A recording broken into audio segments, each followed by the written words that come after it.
Epithelial tissue is important for lining surfaces and openings, and connective tissue helps provide protection and support and hold things together.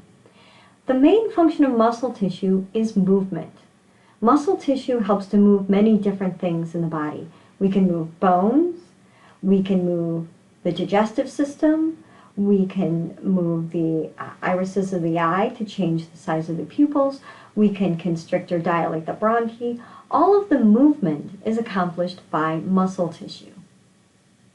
Muscle tissue is an excitable tissue.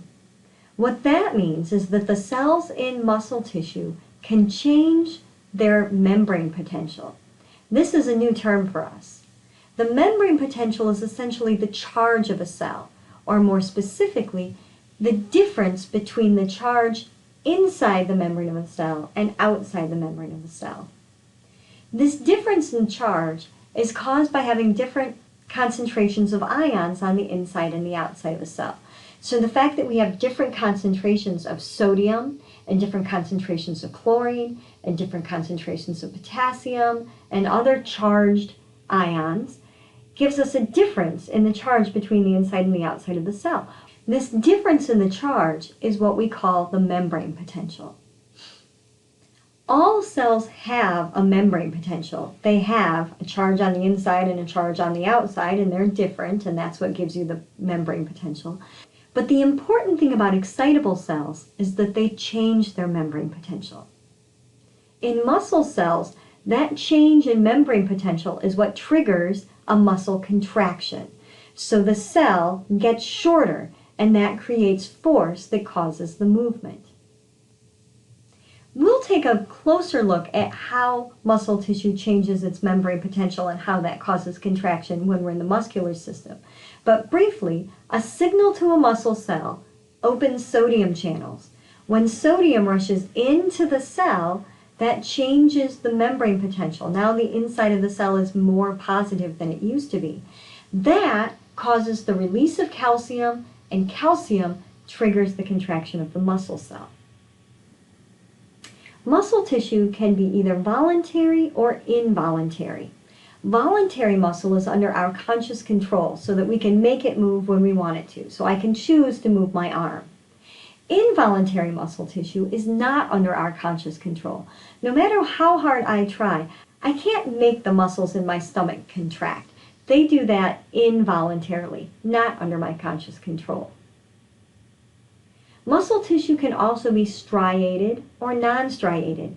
Striated muscle cells have a striped appearance. This has to do with the arrangement of the cytoskeletal filaments inside the muscle. We have bands of actin and myosin that create these light and dark areas. That's striated muscle. Because of the careful arrangement of the actin and myosin, that allows for a strong contraction in striated muscle. In non-striated muscle, we still have the actin and the myosin, but they're not arranged in the same way. They're not arranged in bundles that show us these dark and light bands. Because we don't have that same arrangement, the contraction of non-striated muscle is not as strong as that of striated muscle. We have 3 different types of muscle tissue in our bodies. The first is skeletal muscle. Skeletal muscle contains long cells called muscle fibers. These muscle fibers during development begin as a number of individual cells that then fuse together into long muscle cells that we call muscle fibers. Because of that, each muscle fiber has multiple nuclei. We have more than one nucleus in a skeletal muscle fiber. Skeletal muscle fibers are striated, so we see those stripes of actin and myosin that give us a strong contraction. And skeletal muscle is voluntary. It's under our control. It's called skeletal muscle because it's typically connected to the skeleton, to the bones. And so in most cases, our skeletal muscle is going to be moving bones. A few other things that skeletal muscle is important for besides moving bones include speech, because it controls the lips and the tongue that we need to make sounds, and control of the bowels and the bladder. We have sphincters of skeletal muscle that help keep those openings closed until we're ready to release them. The second type of muscle tissue is smooth muscle. The cells in smooth muscle are shaped a little bit differently. These are long, thin cells that are sort of tapered on the end. It's hard to see that in actual smooth muscle tissue, but in this drawing you can see how the cells are sort of tapered at the end. Smooth muscle cells are not fused together like skeletal muscle, so each smooth muscle cell only has one nucleus in it. Smooth muscle is non-striated and it's involuntary. We find smooth muscle in the organs that we don't have conscious control over. There's smooth muscle in our blood vessels that helps with constricting or dilating blood vessels. We have smooth muscle in the iris of the eye for constricting or dilating the pupil. We have smooth muscle lining our digestive tract to help move the food along. We have smooth muscle in the respiratory system to help to constrict or dilate the airways. We have smooth muscle connected to each of our hairs, and when that contracts, it makes our hair stand on end. The last type of muscle tissue is cardiac muscle tissue. Cardiac muscle is only found in one place, in the heart, and its function is to contract in order to push blood through the circulatory system. The cells of cardiac muscle are interesting because they are branched. So a cell will branch, which allows it to make connections to other cells. These cells are joined together by structures called intercalated discs. These intercalated discs are important for a number of reasons. They have a lot of adhering junctions in them to keep your cardiac muscle cells from tearing apart. And they contain gap junctions, which are important for allowing signals to go from one cardiac cell to the next. The cells of cardiac muscle are striated, so we do get a strong contraction. And they are involuntary, so I can't make my heart beat. It's going to beat without my conscious consideration, thankfully. The last of the 4 basic tissue types is nervous tissue. The main function of nervous tissue is communication.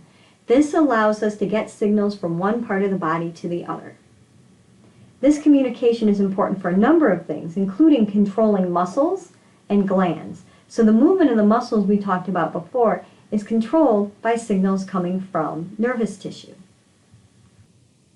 We have 2 types of cells in nervous tissue. The main cell type in nervous tissue is the neuron. Neurons are the cells that actually send signals from one cell to the next. Neurons are excitable cells, which means they change their membrane potential in response to signals.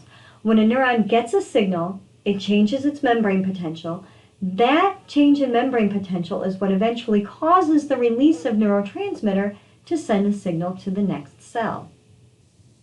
The main parts of a neuron are the soma, which is the cell body, the part of the cell that contains the nucleus, and the dendrites, which are projections that are receiving signals, and the axon, usually only one, which is the projection that is going to carry the signal away from the neuron to the next cell.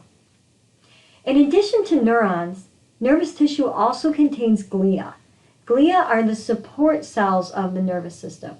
They help protect and provide needed support for the neurons that are actually carrying out the communication. We find nervous tissue in the brain, in the spinal cord, and in the nerves that travel out to the rest of the body.